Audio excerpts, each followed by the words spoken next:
أعوذ بالله من الشيطان الرجيم. بسم الله الرحمن الرحيم. السلام علیکم ورحمۃ اللہ وبرکاتہ۔ سورہ زمر آیت نمبر 1 سے ان الحمد للہ والصلاة والسلام علی رسول اللہ اما بعد اعوذ باللہ السمیع العلیم من الشیطان الرجیم من ہمزہ ونفخہ ونفثہ بسم اللہ الرحمن الرحیم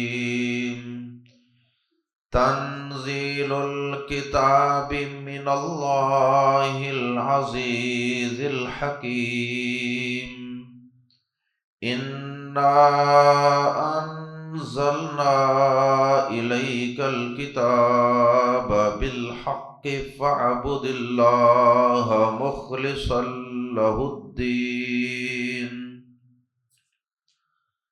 الا للہ الدین الخالص والذین اتخذوا من دونہ اولیاء ما نعبدهم الا لیقربونا الی اللہ زلفی ان اللہ یحکم بینہم فیما ہم فیہ یختلفون ان اللہ لا یہدی من هو کاذب کفار لو اراد اللہ ان یتخذ ولدا لاصطفى مما يخلق ما يشاء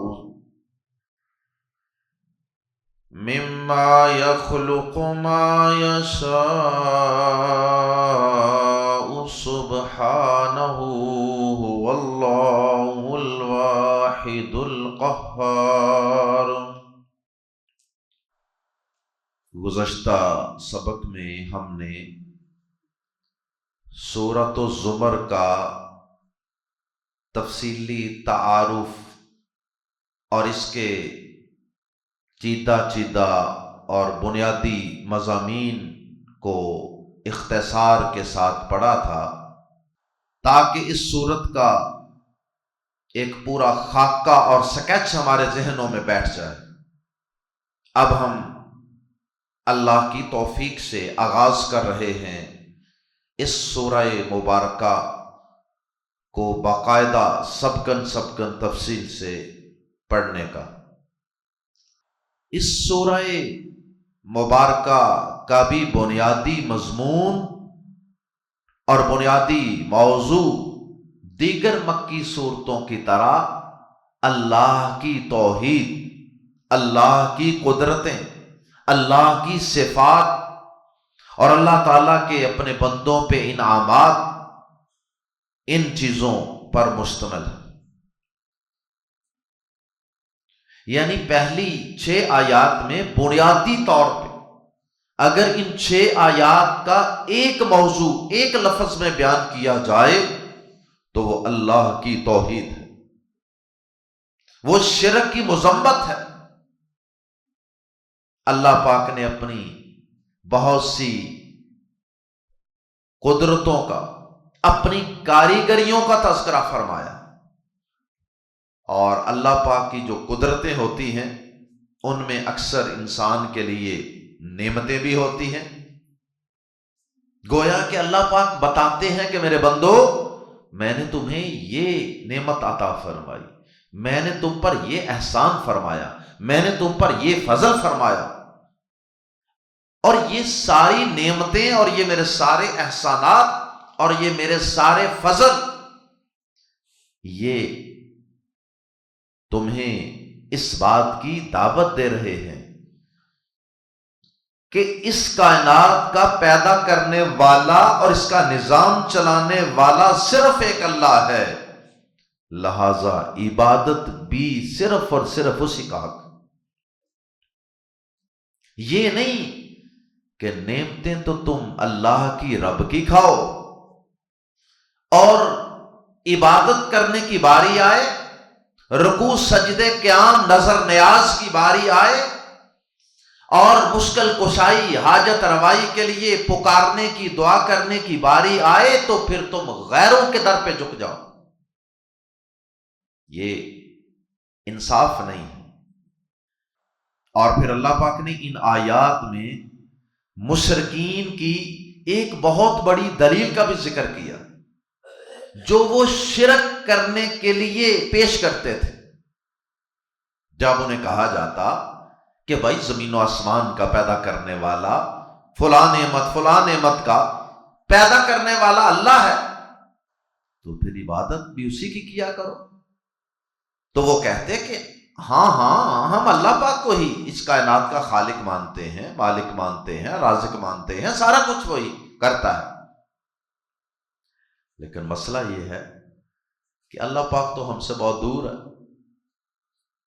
تو ہم اللہ کا قرب پانے کے لیے یہ جو دیگر چیزیں ہیں یا دیگر ہستیاں ہیں، ہم ان کے پاس جاتے ہیں اور ان کے پاس اس لیے جاتے ہیں اور ان کی پوجا پاٹ اس لیے کرتے ہیں، ان کی اتنی تعظیم اس لیے کرتے ہیں تاکہ ہم ان کے پاس جائیں، کیونکہ یہ ہمیں نظر آتے ہیں، تو یہ آگے پھر ہمیں اپنے اور ہمارے رب سے ملاقات کا بندوبست فرما دیں، یعنی یہ ہمیں اللہ کے قریب کر دیں۔ پکارتے ہم اللہ کو ہی ہیں، پکارنا ہم اللہ کو ہی چاہتے ہیں، ان کو درمیان میں کیوں عبادت کے لیے لے کر آتے ہیں؟ اس لیے کہ یہ ہمیں اللہ کے قریب کریں گے۔ یہ ایک بہانہ تھا مشرکین کا اپنے شرک کو جواز بخشنے کے لیے۔ اللہ پاک نے اس کا بھی ذکر کیا اور پھر اپنی کئی ایک صفات کا اللہ پاک نے آیات زیر تفسیر میں ذکر کیا ہے، اور پھر اللہ پاک نے اس بات کی بھی تردید فرمائی کہ میری کوئی اولاد نہیں، کیونکہ شرک کی ایک صورت اس دور میں بھی اور آج بھی یہ معاشرے میں رائج تھی کہ اللہ کی اولاد کبھی حضرت عیسیٰ علیہ السلام کو قرار دو، کبھی عزیر علیہ السلام کو، کبھی فرشتوں کو اور کبھی کسی کو۔ اللہ پاک نے اس کی بھی تردید فرما دی، اور پھر آخری آیات میں اپنی زبردست قدرتوں کی نشانیاں بیان کر کے پھر اپنی توحید کا ڈنکا بجا دیا، اپنی توحید کو ثابت کر دیا۔ آئیے قرآن مجید کے الفاظ میں پڑھتے ہیں اس سورہ مبارکہ کی پہلی 6 آیات کو۔ بسم اللہ الرحمن الرحیم۔ سورۃ توبہ کے علاوہ ہر سورت کے آغاز میں بسم اللہ الرحمن الرحیم پڑھنی چاہیے، کیونکہ ہر سورت کے آغاز میں بسم اللہ الرحمن الرحیم ہر دفعہ الگ سے نازل ہوتی رہی۔ سورتوں کے درمیان میں سے تلاوت شروع کریں، اعوذ باللہ کافی اور اسی کو پڑھنے کا حکم ہے، لیکن جب سورتوں کے آغاز سے تلاوت شروع کی جائے تو پھر اعوذ باللہ پڑھنے کا بھی حکم ہے، اور ساتھ بسم اللہ الرحمن الرحیم بھی پڑھنی چاہیے۔ بسم اللہ الرحمن الرحیم۔ سب سے پہلی آیت میں اور دوسری آیت میں اللہ پاک نے قرآن مجید کا تذکرہ کیا، اس کی عظمت اور شان کو بیان کیا۔ اور بھی بہت سی صورتیں ہیں قرآن مجید میں جن کا آغاز قرآن مجید کی عظمت کے اظہار سے ہوتا ہے، اور اللہ پاک قرآن مجید کا آغاز میں ذکر کرتے ہیں اور اس کے بعد ساتھ ہی اپنی صفات کا تذکرہ شروع کر دیتے ہیں۔ اہل علم کہتے ہیں کہ اس میں کیا حکمت ہے کہ قرآن مجید کے تذکرے کے ساتھ اللہ تعالیٰ کی صفات، اس میں حکمت یہ بیان کرتے ہیں اہل علم، قرآن مجید بھی اللہ کی ایک صفت ہے، یہ مخلوق نہیں ہے، اللہ کی ایک صفت ہے، اللہ کا کلام، اس لیے قرآن مجید نے کبھی بھی ختم نہیں ہونا، وقتی طور پہ اس کے الفاظ مٹیں گے قیامت کے قریب، لیکن یہ کائنات سے ختم نہیں ہوگا بہرحال، کیونکہ یہ اللہ کا کلام ہے۔ تو اللہ پاک نے قرآن مجید کے ذکر کے فوراً بعد اپنی صفات کا ذکر اس لیے کیا کہ اس کتاب کو ٹھکرانے سے پہلے، اس کا انکار کرنے سے پہلے، اسے نظر انداز کرنے سے پہلے یہ سوچ لینا کہ اس کتاب کا، اس کلام کا نازل کرنے والا کون ہے، جو اتنی عظیم صفات کا حامل ہے، یہ اس کا کلام ہے، یہ کسی مخلوق کا کلام نہیں ہے کہ جسے نظر انداز کر دیا جائے، یہ اس عظیم رب کا کلام ہے جس کی یہ صفت ہے، جس کی یہ خوبی ہے، جس کا یہ کمال ہے۔ تو جس کا کلام ہوتا ہے، اگر اس کی اپنی صفات اتنی عظیم ہیں تو پھر اس کا کلام کتنا عظیم ہوگا، یہ بتانا مقصود ہے کہ یہ بڑی عظمتوں والی کتاب ہے۔ اس لیے اسے ٹھکرانے کا، اس کا انکار کرنے کا، اس کو معمولی خیال کرنے کا اور اس کو نظر انداز کرنے کا کبھی سوچنا بھی نہ۔ تنزیل الکتابی، کتاب کے شروع میں الف لام ہے، اس لیے ہم اس کا ترجمہ کرتے ہیں اس کتاب، تنزیل اتارا جانا، الکتابی اس کتاب کا، من اللہ اللہ کی طرف سے ہے، تنزیل الکتابی من اللہ، اس کتاب کا اتارنا اللہ کی طرف سے ہے۔ کافر کہتے تھے نا کہ نبی صلی اللہ علیہ وسلم پر یہ بہتان بھی لگاتے تھے کہ یہ خود اپنی طرف سے گھڑ لیتا ہے اور ہمیں سنا دیتا ہے، یا کوئی آ کر اسے سناتا بتاتا ہے تو یہ ہمیں آگے سنا دیتا ہے۔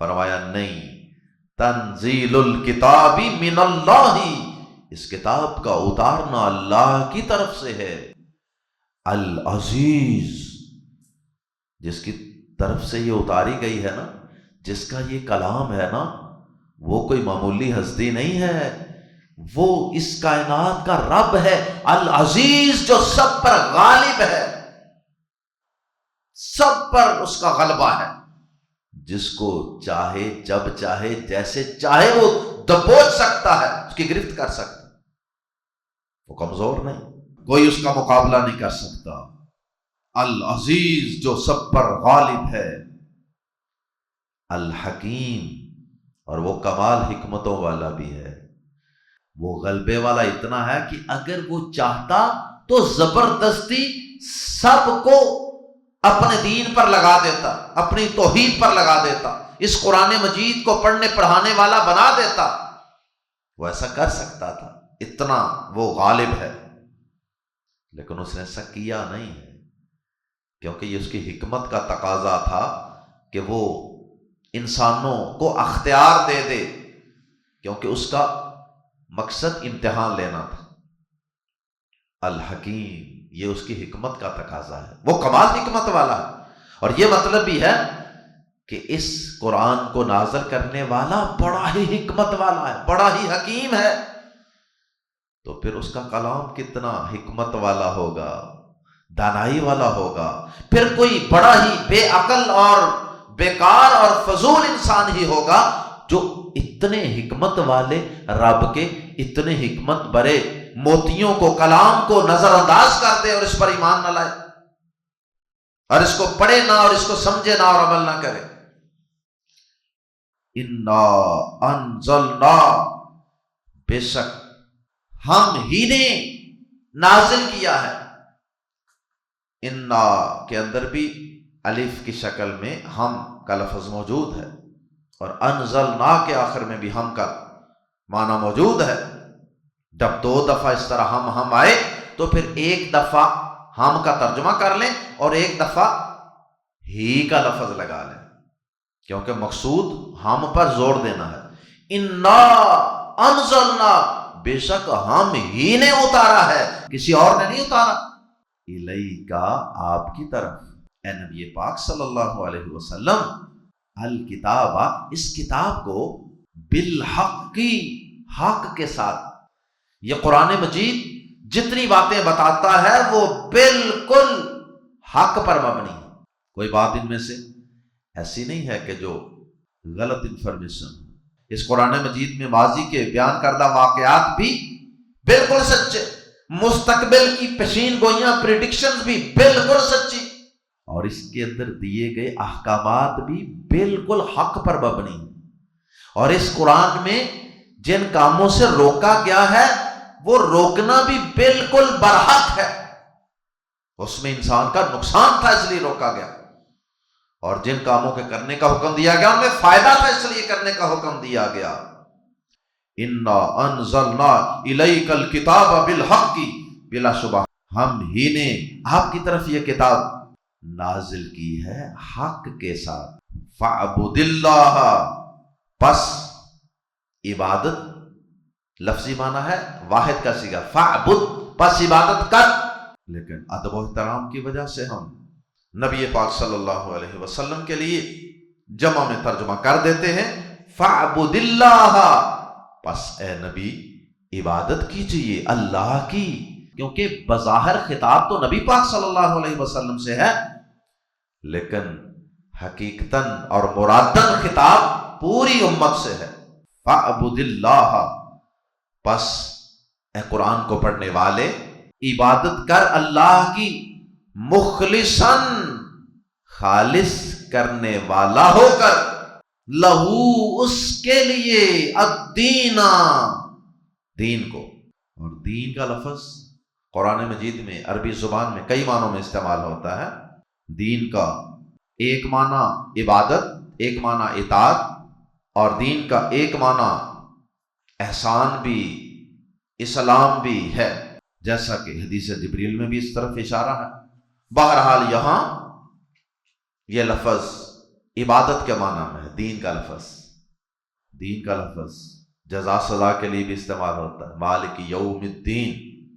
فاعبد اللہ، پس عبادت کر اللہ کی، مخلصاً، اس حال میں کہ خالص کرنے والا ہو، تو خالص کرنے والا ہو، لہو، اسی کے لیے، الدین، دین کو، عبادت کو۔ عبادت اللہ کی کر، لیکن اس حال میں کہ تو عبادت کو صرف اور صرف اللہ کے لیے خالص کرنے والا ہو۔ عبادت میں کسی اور کی بالکل کوئی شراکت نہیں ہونی چاہیے۔ رکوع ہے، سجدہ ہے، قیام ہے، دعا ہے، نظر نیاز ہے، جو کچھ بھی ہے، وہ ساری چیزیں ان میں اللہ کے علاوہ کسی اور کو شریک نہیں کرنا۔ ایک تو اس میں اللہ تعالی کی عبادت میں اخلاص کی تلقین ہے۔ دو مطلب ہیں اس کے، ایک تو یہ کہ اللہ کے علاوہ کسی اور کی عبادت نہیں کرنی، کہ اللہ کی بھی کرو، 90% اللہ کی عبادت کر رہے ہو اور 10% آپ کسی اور کی کر رہے ہو، یہ عبادت خالص تو نہ رہی۔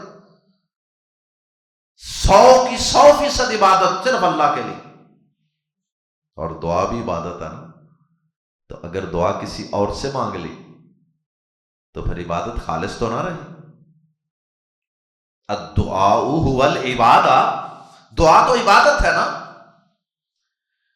اللہ اکبر۔ اور ایک اس کا خالص کرنے کا، مخالص کا مطلب یہ ہے کہ عبادت کرتے وقت رضامندی صرف اللہ کی مقصود، یہ کبھی خیال نہ آئے کہ میں نماز پڑھ رہا ہوں تو فلاں دیکھے گا تو وہ کہے گا کتنا نمازی ہے، کتنے لمبے سجدے کرتا ہے، کتنا قرآن پڑھتا ہے، کتنی تسبیح پھیرتا ہے، کتنی لمبی لمبی آہوزاریاں کر کے دعائیں کرتا ہے، کتنے روزے رکھتا ہے، کتنے حج عمرے کرتا ہے۔ نہیں، عبادت خالص اللہ کے لیے کرے، کسی قسم کی ملاوٹ نہیں ہونی چاہیے۔ انما الاعمال بالنیات، نیت یعنی بالکل درست ہونی چاہیے، ایک اس کا یہ بھی مطلب ہو سکتا۔ اللہ اکبر۔ اور آج کل کسی کا حج عمرہ مکمل ہی نہیں ہوتا جب تک وہ وہاں جا کر اللہ کے گھر کے سامنے کھڑے ہو کر ہاتھ اٹھا کر رونے والا منہ بنا کر اپنی تصویر بنوا کر اپنی فیس بک پر اور اپنے سٹیٹس پر نہ لگائے۔ اللہ اکبر۔ باقی نچتے اللہ کے ساتھ ہیں۔ بعض اوقات کوئی نیکی کا کام انسان دکھاتا ہے دوسروں کو، اس میں اس کی نیت اچھی بھی ہوتی ہے، لیکن اس کام میں بہرحال مجھے تو کوئی خیر نہیں نظر آتی کہ انسان طواف کر رہا ہے، جی اب میں صحیح کر رہا ہوں، جی اب میں دعائیں مانگ رہا ہوں، جی اب میری شکل رونے والی ہے، سامنے ایک بندے کو موبائل پکڑا کے کھڑا کر دیتا ہے، یار ذرا تصویر بنانا جا، میرا رونے والا منہ ہو گیا۔ اللہ محفوظ فرمائے، اللہ محفوظ فرمائے۔ اس کے بعد فرمایا الا، خبردار سن لو اچھی طرح، للہ، اللہ ہی کے لیے ہے، یعنی اللہ ہی کا حق ہے، الدین الخالص، خالص دین۔ خالص دین سے مراد بھی یہاں خالص عبادت، اطاعت و بندگی عبادت۔ یہ جو خالص عبادت ہے نا، یہ سن لو اچھی طرح، یہ صرف اللہ کا حق اور کسی کا حق نہیں ہے۔ ساتھ ہی اللہ پاک نے وہ جو مشرک اللہ کے ساتھ اپنی عبادت و بندگی میں اوروں کو شریک کرتے تھے نا، اس کے لیے وہ جو ایک عذر پیش کرتے تھے، اللہ پاک نے اس کا ذکر بھی کر دیا۔ والذین اتخذوا، اور وہ لوگ جنہوں نے بنا رکھے ہیں، من دونہ، اس کے سوا، کس کے سوا؟ اللہ کے سوا، اولیاء، اولیاء، اور وہ لوگ جنہوں نے اللہ کے سوا اولیاء بنا رکھے ہیں، حمایتی، دوست، مددگار، سارے اس کے معنی ہوتے ہیں، ولی کی جمع اولیاء، اور وہ لوگ جنہوں نے اس کے سوا اور حمایتی بنا رکھے ہیں، وہ کیا کہتے ہیں؟ وہ کہتے ہیں ما نعبدو، نہیں ہم عبادت کرتے، ہم ان کی، الا مگر، لی تاکہ، یقربو، وہ قریب کر دیں، نہ ہمیں، لی یقربونا الی اللہ، تاکہ وہ ہمیں اللہ کی قریب کر دیں، زلفا، اچھی طرح قریب کرنا، زلفا کا معنی بھی قریب ہے، لیقربونا الی اللہ زلفا، تاکہ وہ ہمیں اللہ کے قریب کر دیں، زلفا، اچھی طرح قریب، بہت قریب کر دیں۔ وہ کہتے تھے کہ یہ جو ہم نے بت بنا رکھے ہیں، یہ اللہ کے نیک بندوں کے بت ہیں، جب ہم ان کے پاس آتے ہیں ہمیں اللہ یاد آتا ہے، یہ ہمیں اللہ کے قریب کرتے ہیں، یہ اللہ کے قرب کا ذریعہ، ہماری ان تک، ان کی آگے اللہ تک۔ اور ہمارے مسلمانوں نے بھی ایسی بہت سی باتیں بنا رکھی ہیں نا، اور جی اللہ پاک کو کیسے براہ راست پکارا جائے، براہ راست اس کی عبادت کیسی کی جائے۔ اور پھر اس کے لیے دیکھیے، وہ رب جو خود کہتا ہے قرآن مجید میں کہ وَإِذَا سَأَلَكَ عِبَادِي عَنِّي فَإِنِّي قَرِيبٌ، اے نبی پاک صلی اللہ علیہ وسلم، جب آپ سے میرے بندے میرے متعلق پوچھیں میں کہاں ہوں، تو انہیں بتا دیجئے فَإِنِّي قَرِيبٌ، میں بالکل قریب ہوں۔ اور کہیں فرمایا انی اقرب الیہ من حبل الورید، میں تو اس کی شاہ رگے جان سے بھی زیادہ قریب ہوں۔ اور ہمارے مسلمانوں نے کیا باتیں بنا لی ان ساری باتوں کے، ان ساری آیات کے باوجود؟ انہوں نے کہا جی دیکھیں، کسی بڑے افسر کو ملنا ہو پہلے اس کے پی اے کو ملنا پڑتا ہے، دیکھیں وزیر اعلیٰ وزیر اعظم کو ملنا ہو پہلے وزیر کو ملنا پڑتا ہے، دیکھیں کسی S P D S P کو ملنا ہو پہلے اس کے پی اے کو، اسسٹنٹ کو ملنا پڑتا ہے، ٹائم لینا پڑتا ہے۔ جی دیکھیں جی چھت پہ چڑھنا ہو تو پہلے سیڑھی لگانی پڑتی ہے۔ انا للہ و انا الیہ راجعون، ہم نے اللہ پاک جو ساری کائنات کا رب ہے، ذرے ذرے کی خبر رکھنے والا ہے، جو ہماری شاہ رگ سے بھی قریب ہے، ہم نے اس کو کس سے ملا دیا؟ S P D S P سے ملا دیا، افسروں رشوت خوروں سے ملا دیا، جو ایک وقت میں ایک سے زیادہ لوگوں کی بات سن نہیں سکتے، اس لیے وہ ایک ایک کر کے اندر بندہ بھیجتے ہیں کہ جائیں جی، اب آپ جائیں، اب آپ جائیں، اب آپ جائیں۔ اللہ اکبر۔ اور پھر ہم نے اللہ پاک کو نعوذ باللہ چھت سے مشابہ قرار دے دیا، اللہ پاک کو چھت بنا دیا۔ کتنی غلط مثالیں اللہ پاک کے لیے۔ میں سمجھتا ہوں کہ یہ ہمارے ایسے بھائی نہ چاہتے ہوئے لا علمی میں یہ اللہ تعالیٰ کی گستاخی کرتے ہیں، جو اللہ کے لیے ایسی مثالیں پیش کرتے ہیں۔ حالانکہ اللہ پاک نے تو خود کہا قرآن میں، لیس کمثلہ شیء، اس کی مثل کوئی چیز ہے ہی نہیں، وہ تو ایٹ اے ٹائم سب کی سنتا ہے، ہر جگہ سے سنتا ہے۔ تو اس نے تو کبھی کہا ہی نہیں کہ پہلے ٹائم لے کر آنا اور سنڈے کو نہ آنا، سنڈے کو چھٹی ہوتی ہے، کبھی کہا اس نے؟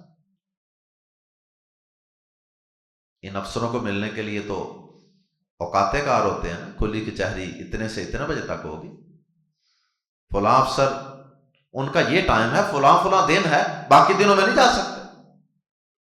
اللہ پاک کے ساتھ ملا دیا۔ بہرحال یہ مشرکین مکہ کے مشرک اللہ کے علاوہ دیگر ہستیوں کو پکارتے تھے تو کہتے تھے کہ بھئی ہمارا ان کو پکارنے کا کوئی اور مقصد نہیں ہے، ہم ان کو کوئی خالق مالک، زمین و آسمان کے، کائنات کے خالق مالک رازق سمجھ کر تھوڑا پکارتے ہیں، صرف یہ ہے کہ ہماری وہاں اللہ تک رسائی نہیں ہے، تو ہم ان کو اس لیے پکارتے ہیں کہ یہ پھر ہماری اللہ سے ملاقات کروا دیتے ہیں، یہ ہماری بات آگے پہنچا دیتے ہیں، یہ ہمیں اللہ کے قریب کر دیتے ہیں۔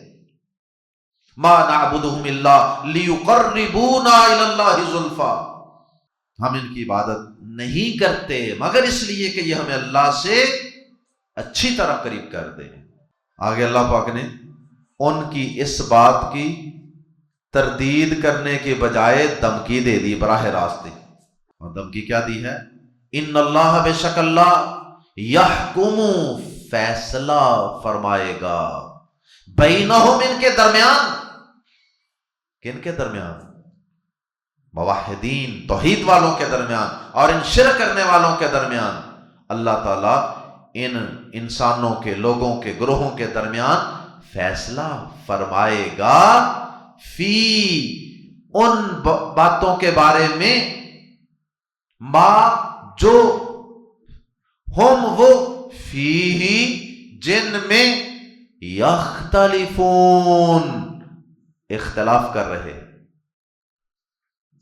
جن چیزوں میں یہ اختلاف کر رہے ہیں نا دنیا میں، اللہ تعالیٰ فرماتے ہیں کہ میں کل قیامت کے دن پھر ان کے فیصلے کروں گا۔